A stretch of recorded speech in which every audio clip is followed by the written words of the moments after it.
When his wife found him, he had only been dead for a couple of hours, and there was a look of terror on his face. The night before, he had been reading an anthology of short horror stories.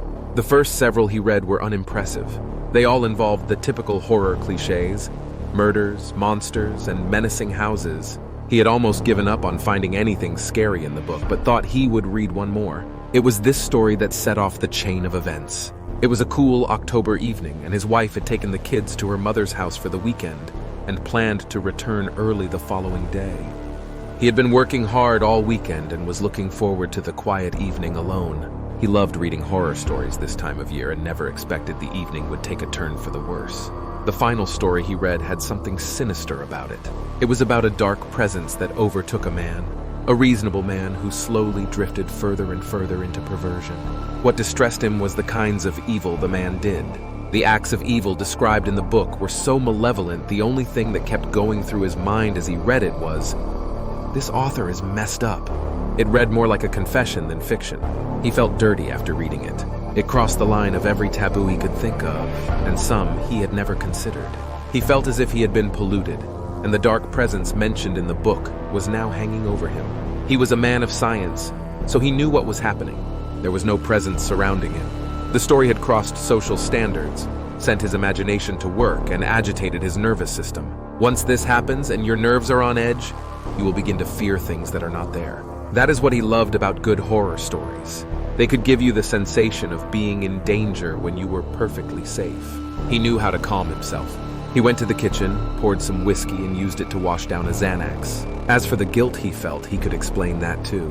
The conscience is the end of a long line of evolutionary conditioning. It is a product of survival of the fittest.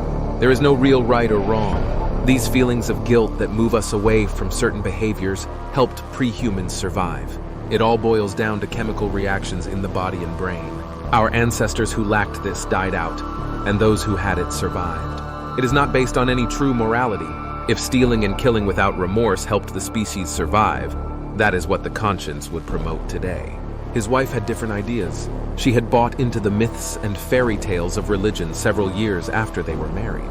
She believed that some invisible God who refuses to give us empirical evidence of himself created us to know right and wrong. She thinks he wrote his law on our hearts, and those who suppress that truth will face his wrath unless they turn to Jesus for forgiveness.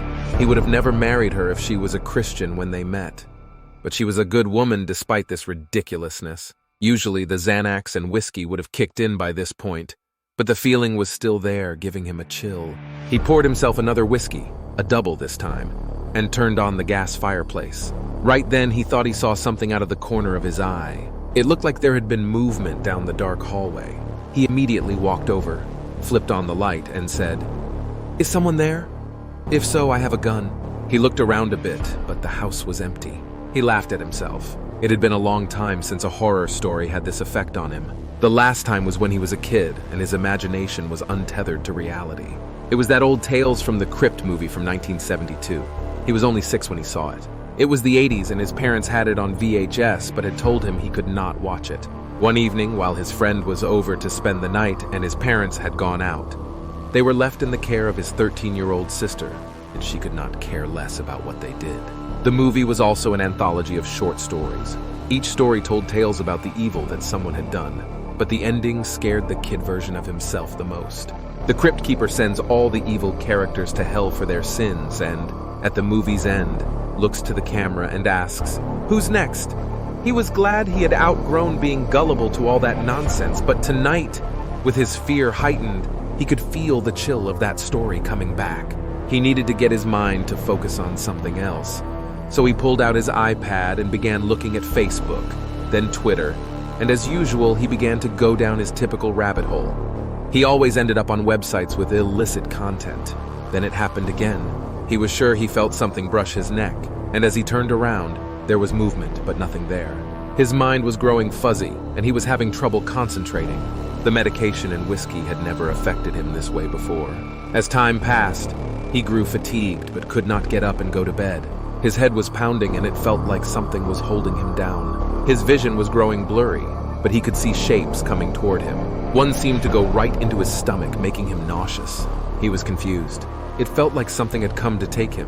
Right then, though his vision was still blurred and he could not make out all the details, stood the most terrifying presence he had ever seen. He grabbed his phone and started recording, and then, after a short period of pure horror like he had never experienced, he lost control of his body and everything went black.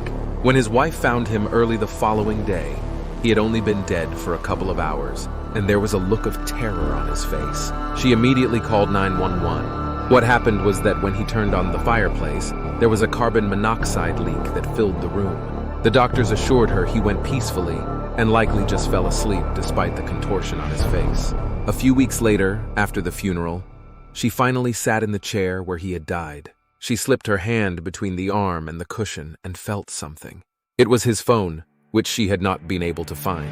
Once she charged it and began looking, she found an hour-and-a-half video at the end of his camera roll. The video's last hour and 15 minutes were not worth watching, just blackness and silence until the phone ran out of storage or the battery went dead. The footage was shaky in the first 15 minutes and focused on one section of the living room. For several minutes, there was no sound. Then, in the most tortured voice she had ever heard, he said, "Do you see him? Do you see him? He's real!" But there was nothing there. At that moment, the phone flew out of his hand and fell between the cushions. The screen went black. Though muffled, she could still hear his voice. He cried, "It's true, it's true. I had it all wrong."